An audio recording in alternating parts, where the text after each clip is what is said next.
The 2020 National Electrical Code, Section 210.12 addresses arc fault circuit interrupter protection. Subsection A, titled General, states that all 120 volts, single-phase, 15 and 20 amps branch circuits supplying outlets or devices installed in dwelling units shall be protected by a listed arc fault circuit interrupter, combination type, installed at the origin of the circuit. Subsection B defines dwelling unit for the purposes of this section as firstly, a one-family house, and secondly, a unit in a multi-family building that contains living, sleeping, cooking, and sanitary facilities and is designed for one family. Importantly, subsection C provides exceptions for AFCI protection. It clearly states that the requirements of 210.12 shall not apply to several circuits, including circuits supplying line-type smoke alarms.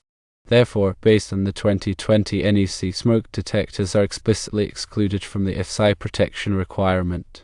An inspector interpreting the code to require AFCI protection for smoke detectors, even with a 10-amp breaker, is not aligned with the NEC.